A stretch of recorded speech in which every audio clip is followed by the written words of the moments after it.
Conversations across time. Conversations across time. Conversations across time. Conversations across time. Conversations across time. Conversations across time. Conversations across time. Conversations across time.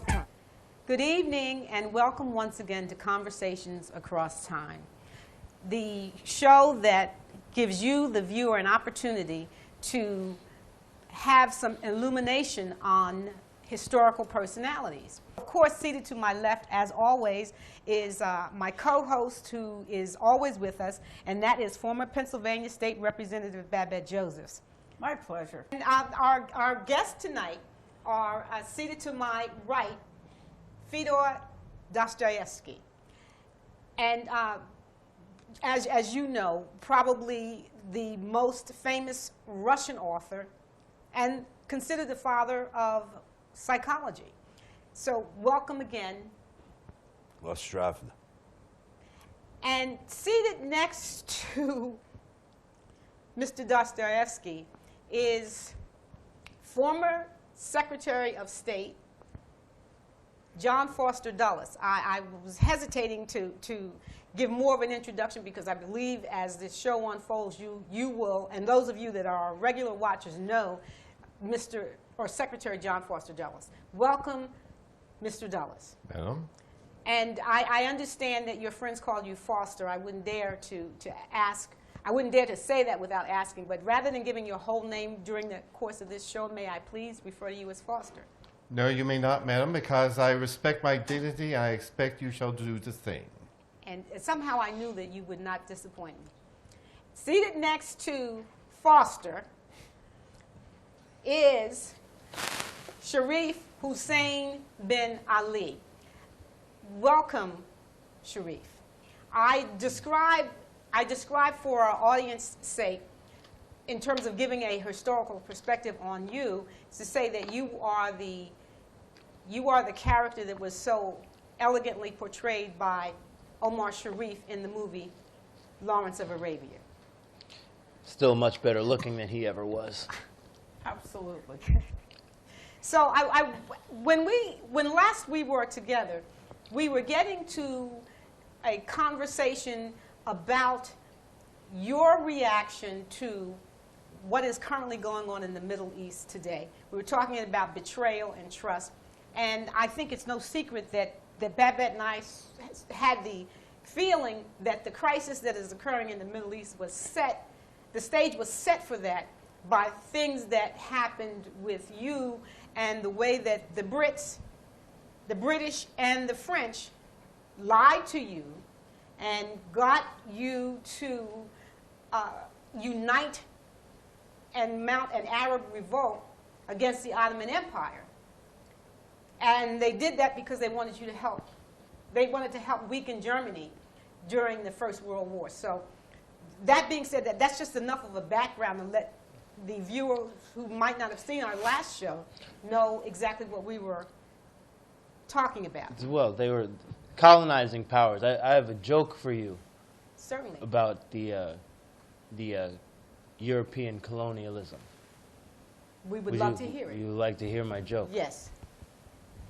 How can you tell whether a European diplomat is lying to you? Your borders are moving. Very good. Very good. Like that. And that's I'll be here all week. That's, of course, what happened. Exactly what happened. Now, right now there's there's something that I'd like to get your take on. The Saudi government caused the execution of a well-respected cleric. Now, for our audience's sake, I'll try to fill in the blanks to let you know that the Saudi government is run by members who are Sunni. It's a family. Yes, and they're Sunni. Saud. The Saud family. That's correct. And the Nimr Nimir, and I may be mispronouncing his name, was a well-respected Shia cleric who was voicing opposition to the way that Shia are being treated by the Saudi government. Speaking freely is a dangerous business, not usually very profitable. And well, now given that, how do you feel about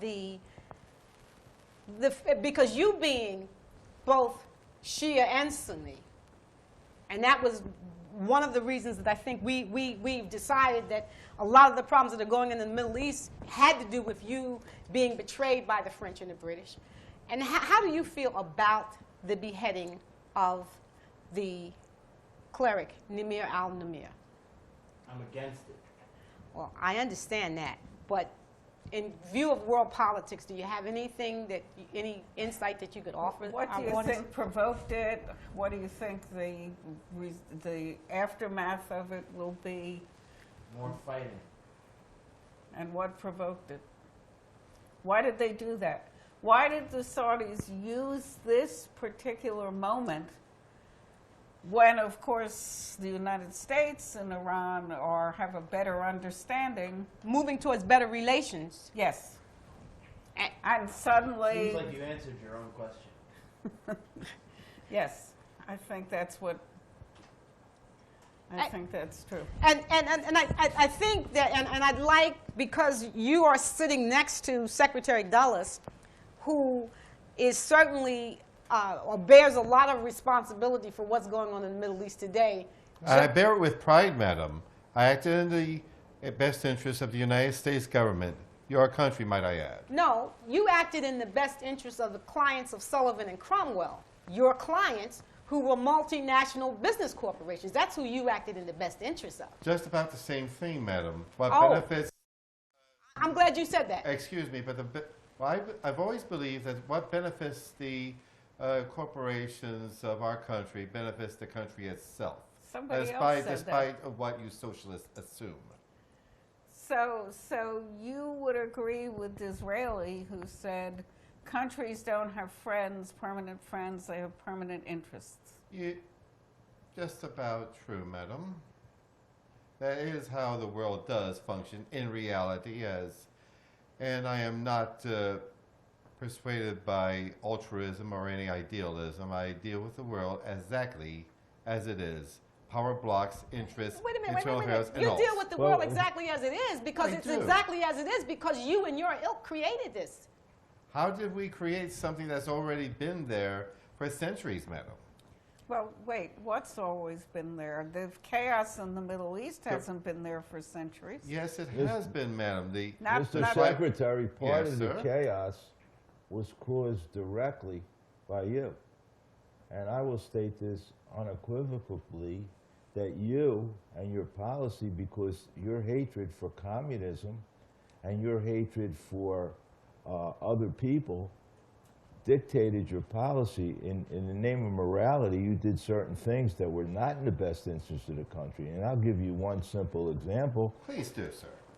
When you withdrew the United States aid to Egypt and you slighted President Nasser by calling him a tin pan Hitler, you opened the door for my mother, Russia, to have tremendous influence in Egypt and arm Egypt, and then expand her interest in the Middle East to other countries such as Syria, and that's part of the problem we are facing right now. So how do you justify that when your own morality dictated what you did and your own hatred of Mr. Nasser dictated what you did as opposed to what would be in the best interest of the world and of the United States? How do you justify that, sir? I don't have to. What do you mean you don't have to? I acted in what I perceived. How shall I put You're this? tongue-tied because you can't answer the question, sir. I'm not being tongue-tied. You're becoming Foster. Excuse me? The question is, I think the question is why always a short-term goal? Why not look ahead and see, for instance, we made ourselves the most hated country on the globe. I don't see And how we does have to that be help hated. us? The ugly American. I mean, that all comes from policies that you put in place. The neocons today are your direct, they're heirs to your legacy. Really? How so? They're heirs to your legacy because they operate from the principle that the United States should police the whole world, that the United States values should be should be something that the world should follow. I mean, you've misused power. Don't you see that? Look at the Middle East today. Look at Iran. Look at the bad relationship we now have with Iran, and now that it's Because moved- we've abandoned our ally, the Shah. You Well, don't the Shah abandon an the ally. The Shah that you put in place, your puppet. Wait a second. What puppet? I mean, he was a Excuse me, legitimate. excuse sir, me, Mr. Excuse me, I am not to be interrupted. Thank you. Excuse me, Mr. Foster. Yes. You assassinated numerous world leaders. You and your brother, who was the head of the CIA, assassinated numerous world leaders in the name of forwarding democracy in those countries. Some countries aren't capable of But democracy. you create chaos in those countries, and in the long run, as Babette said, it's not in the interest of this country. Now, as your morality, and I agree with you about the atheistic communism and socialism, you hate them as much as I do. But your morality, on the other hand, you had no morality. In fact, I think you would have risked nuclear war and destruction of mankind to destroy communism. So how do you justify that? If we have to do that, so be it. No, that's not something Wait, that you wait. can say that lightly. If we have to do that, so be it. You mean if you have to end civilization as we know it, so be it? What does that mean? That means recklessness, and one hopes. I don't consider myself reckless, madam. Of course I not. have worked for decades in my capacity as Sullivan and Cromwell in working with heads of corporations and heads of How states. about first of all, we did talk about this the last time we were together, that indeed Sullivan and Cromwell was very much involved with protecting German interests leading up to the Second World War and during the Second World War. Your clients were, it is said that what happened with the Nazi Party in terms of helping Hitler was the fact that there were these corporations, these American corporations who were clients of yours. How they conduct their business, madam, is not my business. I have to protect their profits. I have to protect their property. That was my duty. At the expense of the security and well-being of the the country United you're S- supposed to Yes. represent? Yes. They are simultaneous, sir. The interests of the corporations I represented and the United States you come down to it, simultaneous. Let me just backtrack. Somebody else said that. What's good for General Motors is good for the U.S. If you have to be vulgar about it, madam, yes. I want to go I back to guess I have Hussein to bin be Ali. vulgar. I want to go back to Hussein bin Ali and the fact that you were present with your uncle, who was Secretary of State under Wilson, under President Wilson. So you were present at the negotiations for the Treaty of Versailles. We spoke when last we were together about the McMahon Agreement, which was an agreement that had been made by Britain and France that they would support the establishment of a caliphate if indeed Hussein bin Ali would help by orchestrating conflict within the Ottoman Empire, so that because the Ottoman Empire was aligned with Germany. And part of the land that you promised as a result of Theodore Herzl and his quest for Zionism,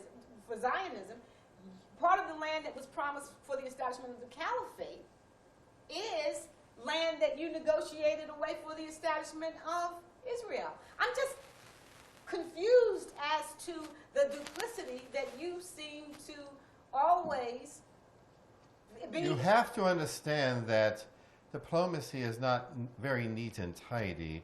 I mean, Yes, I was involved in the negotiations of the Treaty of Versailles, and that the gave me betrayal? the. Excuse me, madam, and that gives me the.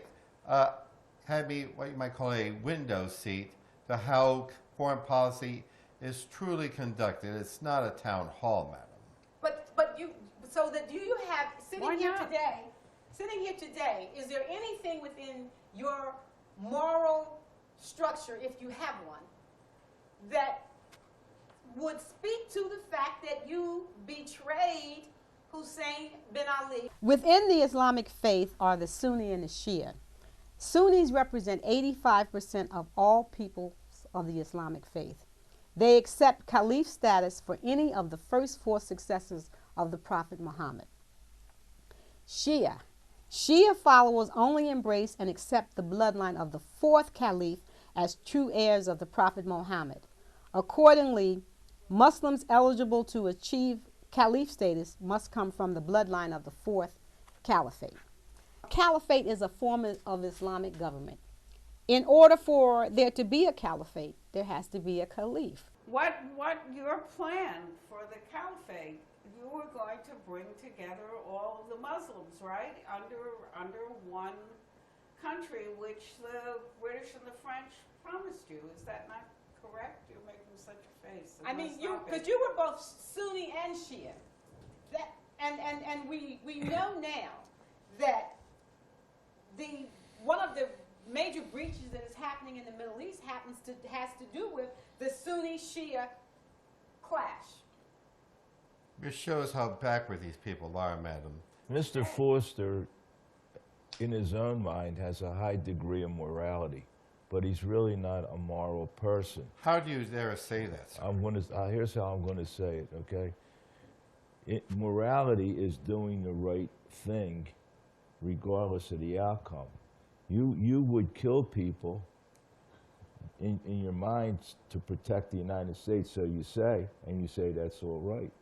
Now, from my perspective, how I look at morality, it's not all right. The ends do not justify the means. And the problem is, and you come from a religious background, I believe your father was a minister.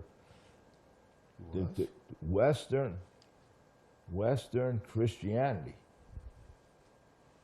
is bastardized. It goes against the teachings of Jesus. The only way for world peace is for us to go back to believe in Jesus, as I do in my Russian Orthodoxy and my Eastern Orthodoxy. So how is my religious zealotry any worse than yours, sir? Because the morality of Protestantism, which you're a WASP, I'm sure, I know you are a WASP, is capitalism is great. Is the basis of our nation's prosperity. Exploitation is okay. That the strong can take advantage of the weak. Such is the nature of the world, sir. And that is evil no matter what. If it satisfies the ends, then that's okay with you. And you can't, because you said you would risk nuclear war, the destruction of mankind, for your beliefs, that's totally immoral. Well, So you say, now sir. that we've resolved that,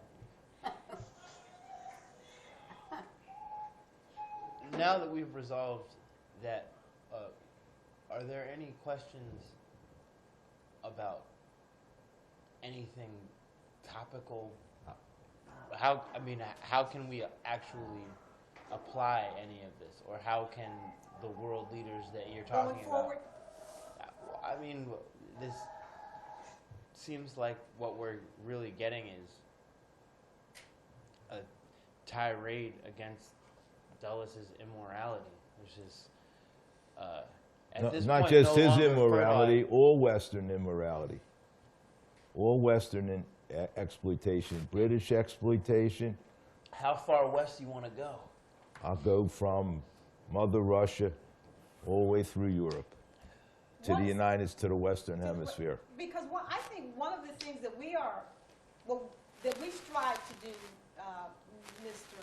Ali, Sharif Ali, is we strive very much on this show to bring some light to little known facts of history.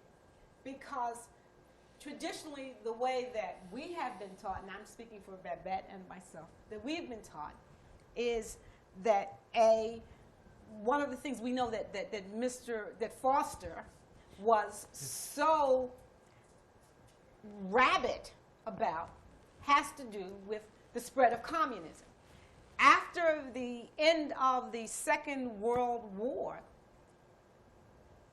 Foster and his brother Allen were two men who wielded a great deal of power because he was the Secretary of State, which meant that all of the policies of the United States, the public policies of the United States, were carved by him.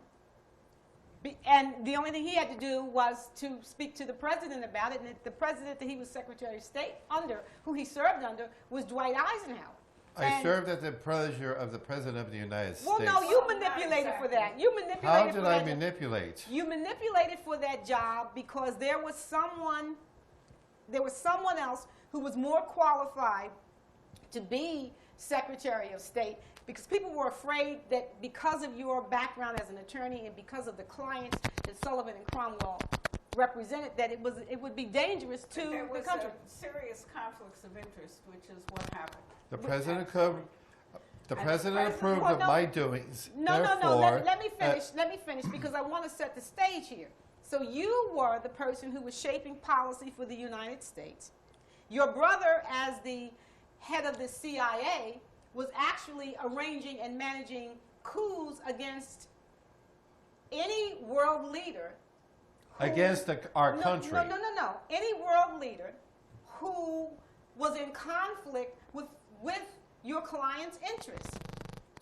United Fruit, Well, that's why we were in South America. in South America. Just Wait a assume minute. that The duly elected prime minister in Iran, because Iran had entered a deal with British Petroleum, which essentially said all of the oil in Iran belongs to British Petroleum. I'm just saying you occupied a very, very dangerous position that today I would think you and your brother would at least be brought up on charges of... well, we weren't. with- So No, you weren't, because apparently, you controlled the press. You were very good friends with Henry Luce, who was the editor of Time. He put your brother on the It cover was of Time. before the internet, so people Yes. did not get the facts. But here you're sitting next to a gentleman who was promised something. gentlemen, Who was promised something for risking his life and his people to participate in a the chief war. of barbarian tribe, dozens of And- them in the Middle and East. who was kicked to the curb, and look what's happening in the Middle East now. What Can did you happen? imagine if this man had been allowed to Establish the unite caliphate. the Sunnis and the Shiites in the Middle East in one caliphate? The fact is that these Western demagogues are terrified of what would happen if any one group of people different from them were to actually unite. They fought it actively in Southeast Asia, in the entirety of Asia. It's the foundation for the principle of the Red Menace. Yes. It Which is- was very real in Russia, Romania, East No. Germany. It was very real, madam. It's the foundation for all of colonialism. This is Well, This it's is got to not do new with information. Exploiting people in trade and making the colonial power richer. it's the entire 20th century. But it's the world resource. We always go, at least for me, I always find myself talking about oil. Because in 1905, when Winston Churchill realized that oil would be an important commodity, and as Secretary of the Admiralty in Great Britain, he changed the energy source used to power the British Navy from coal to oil. So oil became very central to what it is that happened in world politics. And I don't think that that's very well known. I think it's something that's been obscured. And so when you say that we are attacking Secretary Dulles, I guess I'm still searching for some seed of acknowledgement, at least. Well, we certainly, people in the United States and Western Europe, live a charmed life compared to most of the rest of the people in the world. And part of that is because we have been able to exploit the rest of the people in the world, take their resources and use them as market for, they provide the raw material and then we sell it back to them. And in both transactions, it helps the United States and Western Europe. Yes, and would you prefer that for the good of these poor, unfortunate nations, we revert to living in grass shacks? I don't think. But see, Secretary Dulles, that's the problem. I think it's a false dichotomy. Yes. I believe it's very real dichotomy. You prefer that we live in mud huts as an agriculture? But we're not saying that. What we're asking is, as we lived, say, in 1940 or 1930, right? Which was not a bad life, but we weren't sucking up the whole resources, the whole natural world resources the of the way we whole are world, now. as though we have some sense of entitlement. And then, when the population of those nations that we've exploited, when they turn on us and want to create war upon the United States, Then we create war on them. no, but Right. I keep What does asking that for solve? some semblance of responsibility for this, because I don't think that what is going on in the Middle East now was inevitable if you and your patrician class had not interfered with the policies and the politics within those nations and disposing leaders. For instance, President Truman, A two-bit political hack, I might add. but two-bit political hack, because he did not want the United States to be involved in changing the leadership of any other country. And I believe that President Woodrow Wilson, when you and your uncle were helping to craft the Treaty of Versailles, President Woodrow Wilson was the first person to speak up and say, well, what do the people in the Middle East want? Before That's you not started their dividing, responsibility. but before France and Great why Britain not? started dividing the Middle East and making these artificial borders, not even acknowledging the existence of the Kurdistans, the Kurds, for instance. You just created these boundaries. You don't see that as any. Who are the Kurds? Really a Stone Age mountain people. Excuse me, Mr. Forster. Dulles. Whatever. You make a fundamental mistake when you say things like monolithic communism. And it's the same mistake our leaders make today when they talk about monolithic Islam or monolithic this. Communism was different in many different countries, but you treated it and it was exactly the same way today. We look at some of our leaders, and I have to say this, I mean, he embarrasses me, but Premier Putin thought I was his favorite author, and he also likes Donald Trump. So, you know, on one hand, he's very smart, and on the other hand, he's blind. But by the same token, the leaders today, especially some of the demagogues, like you were, treat things in a monolithic way rather than look at individual things. The Islamic beliefs in Iran are different than Saudi Arabia. They're not all the same people. They're not even the same ethnic group. And to look at them as one monolithic group, like you look at communism as one monolithic thing, is totally stupid, and it affected policy, and it led to negative things. And I want to ask you one question, okay? Were you Emile Zola in the Dreyfus case pointed a finger at the French and said, "J'accuse," which means I accuse. And I accuse you of being indirectly responsible for the assassination of President Kennedy. Conversations across time, conversations across time, conversations across time, conversations across time, conversations across time.